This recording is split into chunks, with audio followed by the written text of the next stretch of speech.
halkani waa ceelkii ku yaalay deegaanka Garasbaaley duleedka magaalada Muqdisho oo ay ku dhacday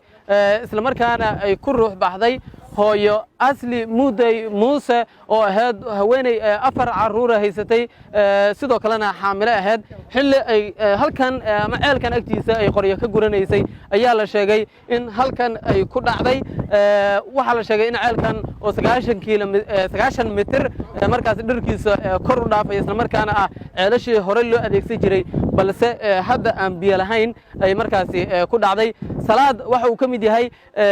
dadkii galay ceelka gudaha u galay isla markaana intan ceelkan ka hooseeya 90 hoosta u badan ka waramay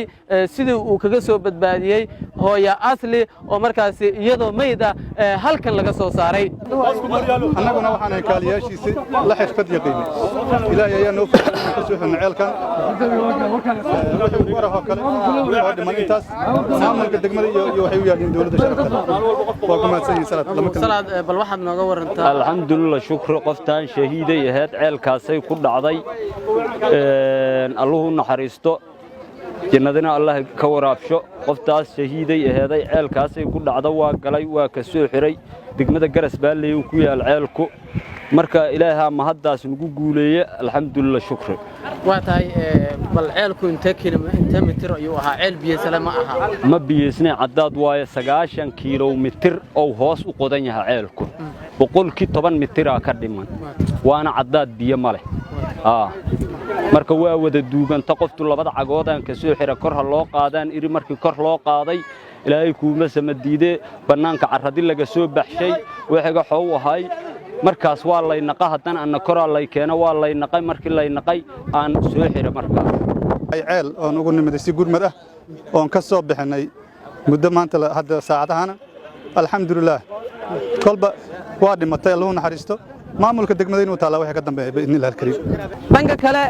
waxa halkan isugu yimid isla markaa isugu soo baxay maamulka deegaanka Garasbaaley maamul waaxeedyada iyo sidoo kale qaybaha kala duwan ummadda ama bulshada halkan degan oo u badan dad barakacayaal ah maamulka qaybihiisa kala duwan sida maamul gudoomiyaha deegaanka arrimaha bulshada amniga iyo qaybahooda kala duwan ayaa u soo gurmaday sidii halkan ay uga badbaadin lahaayeen hooyo asli balse saacado kadib lagu guuleystay in markaasi iyadoo meeyda laga soo saaro ceelkan 90 mitir ka badan gudoomiyaha deegaanka Garasbaaley ayaana wuxuu inooga waramay sidii ay ugu soo gurmadeen isla markaana ay ku ogaadeen iyo xaaladda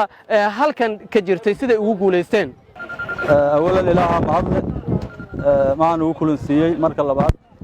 meeshan waxaan u nimid maanta masiibo ka dhacday marka hore waxaan leenahay inna lillahi wa inna ilayhi raaji'uun inta dhimata Allah u naxariiso waxa ceel ku dhacay gabar Soomaaliyeed kamida dadka degan degmada Garasbaaley waxa ilaahay u qorayay ahayd ceel laga guuro gorof ay ku dhacday waxaan u istaagnay badbaadinteedii ilaahay wax badbaadsho inta karaamkeena dadaal badan ayaan sameeynay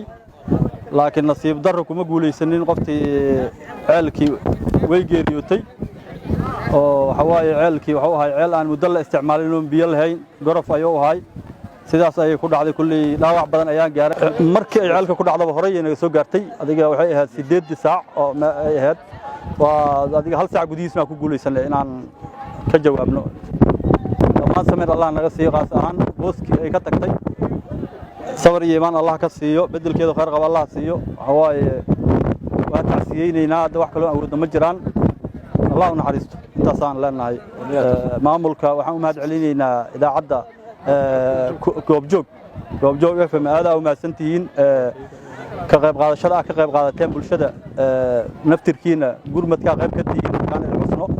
aad ayaa idinkiigu mahad celinaynaa fal walba oo degmadan ka dhacay haddii horumarin tahay iyo haddii barakacayaal ay tahay mar walba inaad heegan ugu tihiin dadka inaad bulshada codkiina gaarsiisiin aad iyo aad u mahadsantihiin wassalaamu calaykum markii ay ceelka ku dhacdo hore inaga soo gaartay adiga waxay ahayd 8 saac oo ay ahayd waa adiga hal saac gudihiisna ku guuleysanay inaan ka jawaabno Cabdikariim Cali Aadan warbaahinta goobjoog deegaanka garasbaalley duleedka muqdisho